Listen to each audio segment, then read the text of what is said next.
this week's show, Midweek on the Mountain, is back. We'll recap Liberty's overtime win and go in the fire with the quarterbacks. Plus, a scary moment on the ice turned into a testimony for Josh FRICKS, his story, and we'll share the CUSA basketball preseason polls. This is Flame Central.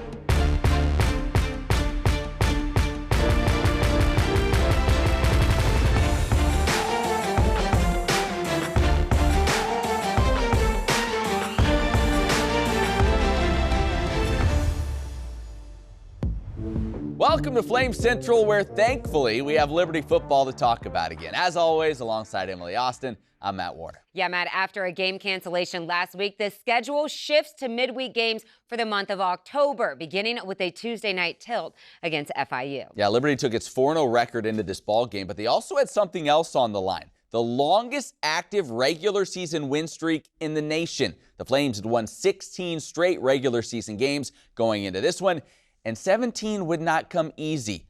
What does come easy in midweek games? Well, they always end up being weird. Speaking of weird, a fumble into the end zone for a touchdown. Yeah, that's how FIU would get on the board with the score early on. Made it a 10-3 ball game in the second quarter. But then the Flames would pretty much say, you know what, we're ditching the pass, we're going to the run, we're leaning on Quentin Cooley. 4-yard score there, tied it up at 10. And then just before the break, Caden Salter, a 20-yard touchdown scamper, and LU led 17-10 at the half. Same scores, we jump to the fourth quarter. Guess what? It's that guy again, Cooley. 29 carries, 174 yards, and 2 scores. Liberty was up 14. It was all over, except it wasn't. FIU with a furious rally late in this ball game. Quarterback Kejuan Jenkins started to warm up. That would lead to a Kejuan. He scored the touchdown here to make it a 1-score game. And then with under 2 minutes to play, it was Jenkins finding the end zone this time to tie it up, and we would head to overtime. And after giving up that 2-score lead, how would Liberty respond? Were they scared? No way. Caden Salter keeps it, cuts it up, takes it in for the score, and then moments later, Christian Bodner will put the finishing touches on this ball game. Bam! A corner blitz to jar the ball free. Liberty recovers, and they survive. Flames win at 31-24. They remain a perfect 5-0 and extend their regular season win streak to 17. It wasn't pretty, but Liberty's confidence never wavered. The ultimate objective is to find a way to win, which we did. And we've got to learn how to finish. We've got to learn how to beat ourselves in certain situations. But I was pleased that we found a way to win. We got in overtime, and nobody on that sideline had any doubt. Like, they knew they were going to win. I think the other sideline was hoping. We were knowing. There's a big difference in that. And so my job as a head coach, where I've got to figure it out, and I'm not done it yet, is how we can start to finish some games.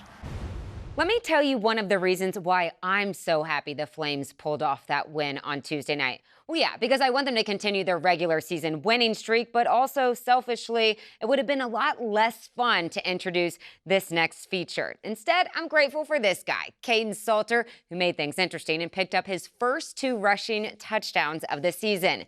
This week, we went in the fire with quarterbacks. Mom always told me football is a playground, so I just go out there and have fun on the playground. Need another good one, need another good one, need another good one. Come on, pick it back up, let's get it going. Get the intensity going. This is what college football is all about. Throw it to the boundary. Ready. Pitch and catch. There you go, good. You always want your practices to be intense, but they almost have to be more intense when you lose a game just because you don't want to lose that rhythm they're trying to get into as an offense. Easy. Money. Hey, you better not get outside. You practice how you play, so you just want to put the ball in the air and give him the opportunity for the receiver to catch the balls. He better not get outside, I told you. At practice is where you learn to trust your guys and just see how they make plays at practice and hope that those plays extend to the game. Money. Good spot. Good reaction. Every rep is a game day rep. You have to treat every single rep like it is 3rd and 5 in Williams Stadium in a crunch pressure situation, because that's the only way you're able to perform. You don't rise up when the lights are on. You sink down to the level of how you are as a practice player. Shot 18, good shot 18. That's it. Right on side. I think you can be average at best without watching film as a quarterback. All right, we'll buzz this real quick. Regardless of your physical talent, because this game is so much about processing. But for you to be above average to good to great to elite player, it comes down to your preparation. What they've shown is this guy is softing off and he's getting some ground, he's giving depth, and the soft space is right there to take advantage of. I think that's pretty accurate of how it's going to end up looking. Now we'll try to give you some different reads potentially as we're working it, but I like this early on as a drive starter. As soon as he sees this combination coming, I'm telling you, he will scrape over the top. You already see the outside leverage you got, and you just got to beat him with the ball before he gets to the free safety. First down, Flames. Game day is special, and you only get so many. For me, I get excited about it. Ripping darts now. Here we go. Good ball, 7. Good timing, baby. Good shot. Good timing, 7. Way to rip it. Playing here at home, it's always an amazing feeling when you have thousands of fans cheering for you on your side, and you can't be too serious out there. Take the fun out of the game. Tonight from Lynchburg, Virginia, the 4-0 Flames hosting the 2-3 FIU Panthers. All right, let's go Zorro here. Zorro here. Salter gonna immediately run upfield. Salter's got a couple of blocks. Salter still avoiding traffic. Salter powers it in for the touchdown. 20 yards on the quarterback keeper, and Salter was on a one-man mission there.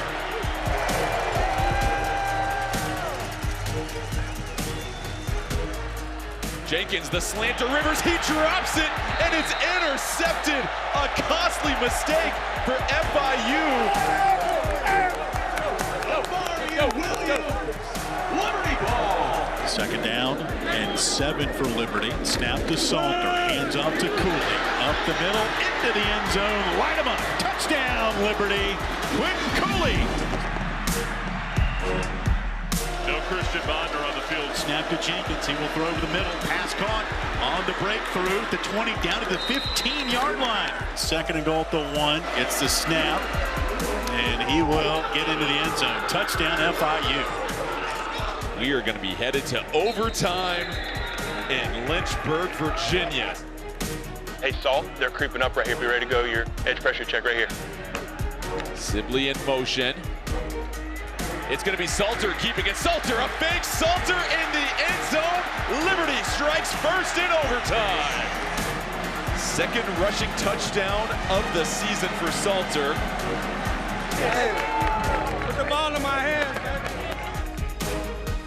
And now we hear this crowd start to truly wake up. This is the loudest they've been in the second half as FIU stares down 3rd and 2 here in the overtime period. Gets the snap, turns right. Oh, the ball's batted down. It's on the turf. The Flames say they've got it. And they do. Game is over. Game is over. Flames don't stop. When they get dirt, find the flame, baby. Thanks to Donald Scott for that feature. Well, as you saw, current Flames, they're having a lot of success this year, but so too are some former Flames. Earlier this season, we had already had former Liberty quarterback Malik Willis lead the Packers to 2 victories. And on this past Sunday, it was Demario Douglas putting together another nice performance. Douglas led the Patriots in receiving, 6 catches, 59 yards. Unfortunately, though, it wasn't enough as the Pats fell to the Dolphins 15-10. On the season now, Demario leads New England with 18 catches. Remember, he led them in receiving yards just a year ago. Your focus in the fall might be on football, which is totally understandable, but the reality is it's time to get ready for basketball season as well. Earlier this week, Conference USA released the preseason honors and polls. We'll get to those polls in just a moment, but first, 2 returning Flames landed on the preseason all-conference team, junior forward Zach Cleveland and redshirt senior guard Hayden Matheny. Cleveland started all 32 games for LU last season, averaging nearly 12 points a game. He led the team in rebounds, assists, and blocks, while Matheny averaged more than 13 points a game and led the conference in three-point percentage. So will they lead the Flames to finish as the conference projects? Tied for 5th with UTEP. That marks the lowest projected finish since Richie McKay rejoined the Flames back in 2015. I have a feeling they're going to like that underdog mentality. Interesting, but again, guys, a lot of new pieces on this Liberty squad. La Tech, defending conference champs Western Kentucky, Sam Houston, and Middle Tennessee rounding out those top 4 spots. All right, let's jump over to the ladies. Liberty with 3 players named to the preseason all-conference team. Asia Boone, Emma Hess, Bella Smuda. Boone had a standout freshman season a year ago, averaging 10 points per game. Hess, a senior, closing in on the program 3-point record. And Smuda, also a senior, should have been the Conference USA Preseason Player of the Year, I'll say it. After averaging 15 and 10 a year ago, but will have to settle for just being on this all-conference list. As for the preseason poll, no surprise, reigning champ Middle Tennessee atop the league. They were undefeated in league play last year after all, but Liberty slots in at number 2. And with what the Lady Flames have returning on this year's roster, they should challenge for a conference crown this season. All right, step aside, but when we return, the incredible story of Liberty hockey player Josh Fricks, his frightening neck injury, and the person that stood by him through it all. Plus, Rhett McGibbon names his Athletes of the Week. That's all when Flame Central returns.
Tucked away in the Blue Ridge Mountains of Lynchburg, Virginia, you'll find us, Liberty University.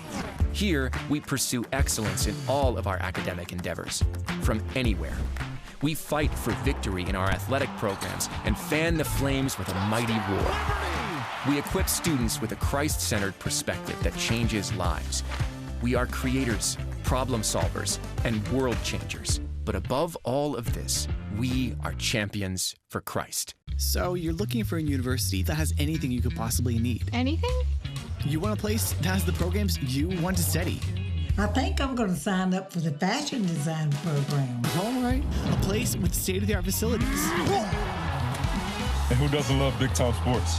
Somewhere you can hike, slide, climb, and most importantly, eat. And all that with a great view? Yeah, I think I know a place. Welcome back to Flame Central. You may remember a scary moment that happened back on January 20th, 2023, when LaHaye Ice Center sat in silence as Liberty hockey player Josh Fricks laid motionless on the ice. No movement, no idea what would come next. But through the power of prayer, God's healing, and his better half Allison by his side, Josh is able to share his testimony today.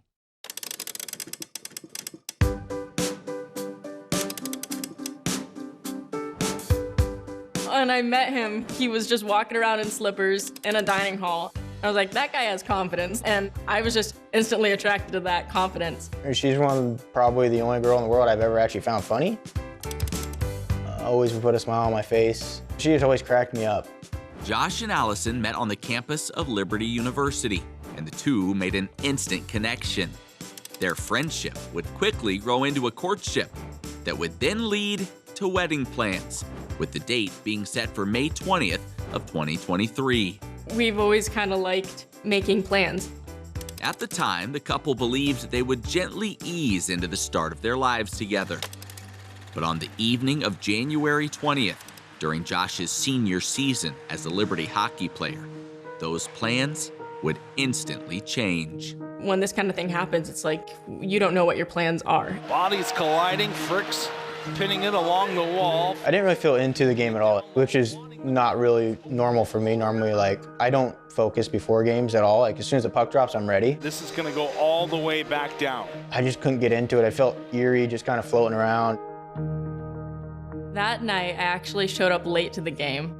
I think it was like 7 minutes into the game when I walked in. Schwenke curls in, pass over, shot, glove save made. I remember I went in, Their fair share of I had one good chance. I think I hit the post or something, and I wheeled around. Here comes Fricks now. He gains center ice, across the blue, has a shot, takes it. I saw a pile of people, so I'm like, I'm just gonna go through this pile of people and see what happens. That's just like I like to play. I was like, I'm gonna bowling ball these people. I looked up on the screen and there was someone on the ground. And immediately I knew it wasn't good. I just had like a pit in my stomach. And I just kept saying, I think it's Josh, I think it's Josh. Yeah, I just remember at that point I saw the ref and I was like, just blow it. I was like, blow the whistle. And right now, got a flame down in a ton of pain. I can't really move. And hopefully the young man is okay, unfortunately. And Kurt comes over and he's like, what's wrong? I was like, I can't move. You know, it's just like, I don't know what to tell you. Like, I just really can't move at this point. You know when your arm falls asleep and it's like real tingly? It was like that times like 100 through my whole body. So I was like, ooh, this is, not good. Hey, we welcome you back to Lynchburg. Scary incident if you're just joining us. Josh Fricks, injured on the far side of the ice just near the UNLV bench. It was kind of hard to understand what was going on, and I remember the whole rink was just silent. I knew there's nothing I could do at that moment. I just remember in my head, I'm like, God, this is on you. I'm just gonna sit here. Lord, we come to you right now, and with Josh in our prayers and our thoughts. A medical team would move Josh from the ice, and once outside the rink, he would wait to be transported to the hospital.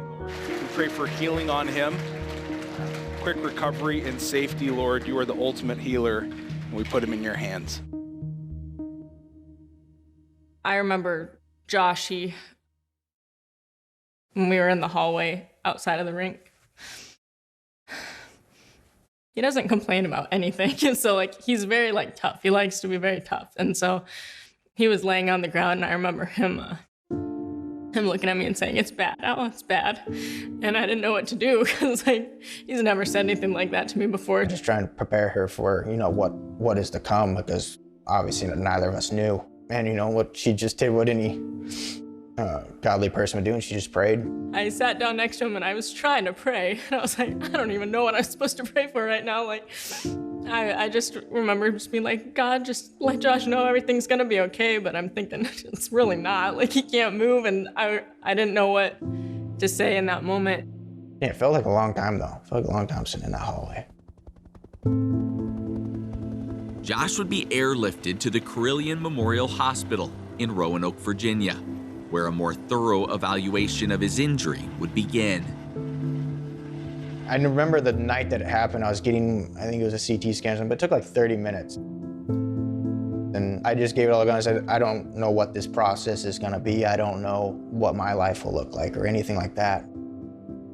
So I was just like, I was just gonna drop it on him. Just be like, hey, I trust you. I'm gonna do my best and just see what your plan is. I don't expect to come out of this any sort of way. And I think that just kind of helped me get in a good mindset of like, we're gonna take what we get and see what happens. But like, we knew it was gonna be a long, long journey. The scans revealed that Josh had fractured the C4 and C5 vertebrae in his lower neck, and he would need immediate surgery to repair the damage. The good news, though, was his spinal cord was fully intact. Because the C5, it broke and flicked. So like when it broke, it spun around and a piece chipped off, and that's what like flicked my spinal cord. They went into the front and they removed the C5 completely and then put a metal cage in and zipped it up, and it's good to go. The surgery was a success. The next steps would be recovery and rehab, and Allison would be by his side throughout the entire process. The first couple weeks, even at the hospital, Allison, she slept in the recliner chair next to me every night. She never left. We were so broken. It was really hard what we were going through. We weren't married yet, but we really felt like we were married. She had to do things that, you know, the nurses didn't even want to do. So, you know, they would put it on her to do it and, you know, clean up messes that you don't want to clean up. And, but she did it. And, you know, she was there the whole way.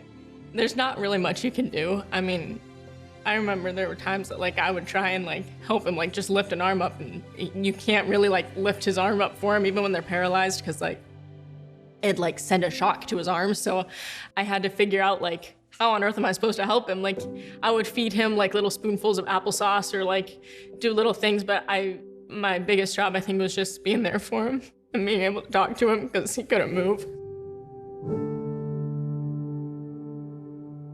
Throughout the process, Josh and Allison were inundated with calls and messages from family and friends anxiously wanting updates on Josh's condition.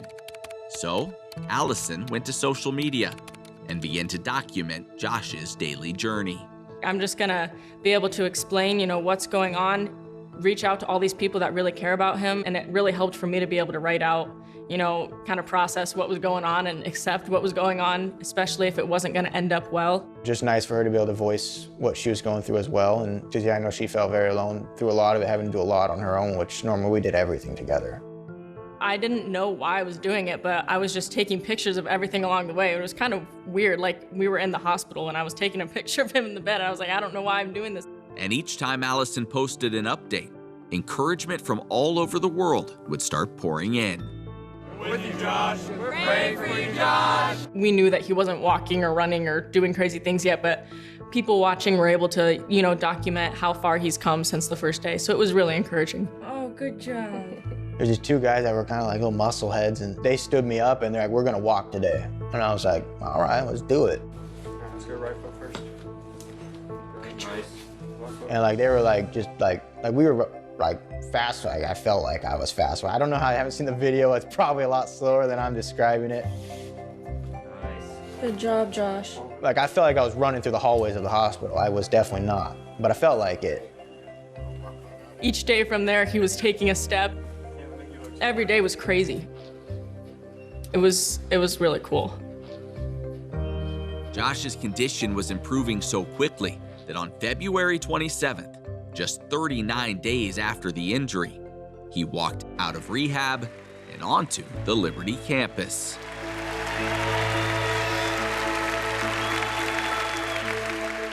And see your guys' prayers being answered. I wake up in the middle of the night and I can move my arm more, and I just sit there alone moving it, just so happy I can move.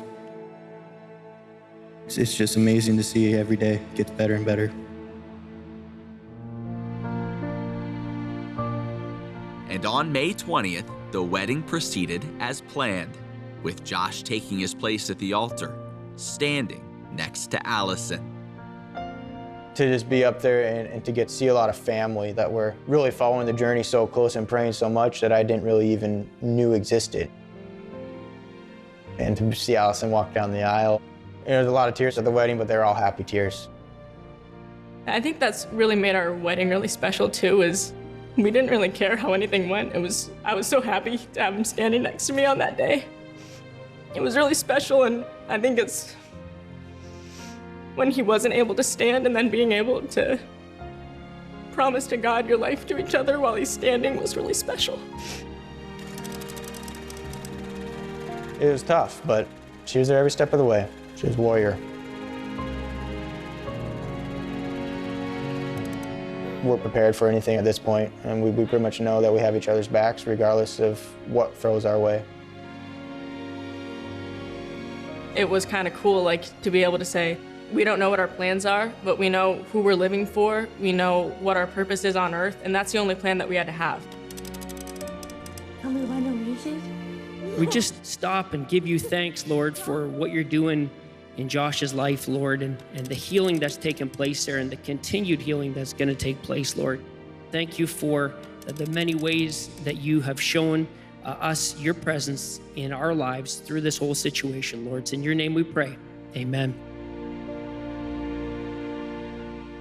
Thanks to John Pratt for producing that piece, and it's so great to see Josh moving well and doing great, continuing to recover, and now he has a little one to take care of too, so things going well for him. Hey, Rhett McGibbon joins us now. Time for Warm, Hot, and Fuego. Top player moment from the past week in Liberty Athletics. What's the theme this week, Rhett? National Whole Hog Day. We don't go half hog on Flame Central. We go whole hog. You know who went whole hog? Who's that? Bodner. And that Christian last Bodner. play, oh He my sure goodness. did. He on sure this did. blitz, this guy, he was like, I don't want a piece. I want the whole thing. Came in absolutely flying. What a defensive play. It feels like when it hits OT, there's just something historically that happens with the Flames defensive unit. He was a big part of that call. That call, too, by the DC, great call, coming in flying, slot corner, going for it, loved it. Just balls free, Flames win.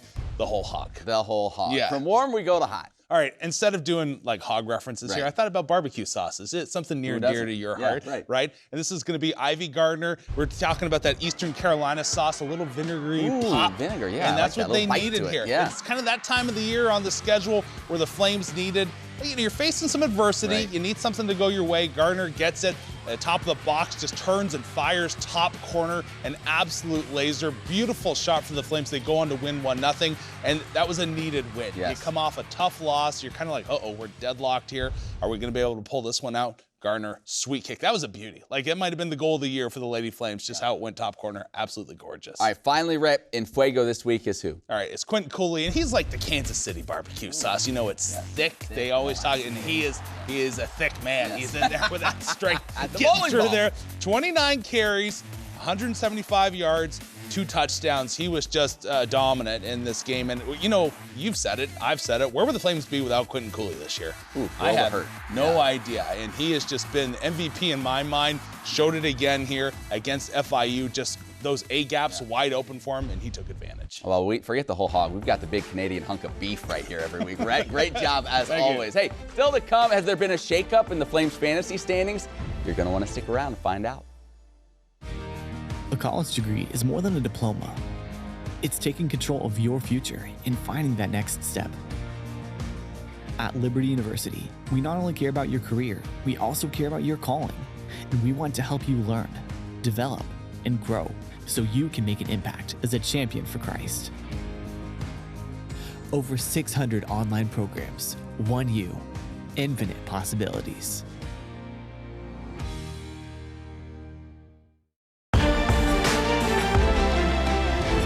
Hey, welcome back to the show. We're about out of time, but we have to update. No. Come back. We have to update you on the Flames fantasy standings. You've been looking forward to this. No, if you're like me, you're just hoping we stop keeping track of that this season. But then again, I'm still hopeful for a comeback. Yeah, take a look. Really. Standings this week, it was a low-scoring week for pretty much everyone except for Quentin Cooley. He carried the way for Joe. 27 points from Cooley alone as Joe Yacht continues to stretch his lead. I'm about, 42 points behind. Emily way off in the distance. I hate this season. Quinn Cooley just taking us down. Hey, if you want to have some fun with us on the Flame Central podcast powered by Alcova Mortgage, check it out. It's every Monday or the day after a midweek game. LibertyFlamesCentral.com, the website for any stories that you might have missed. For Emily, I'm Matt. Thanks for watching. We'll see you right back here next time.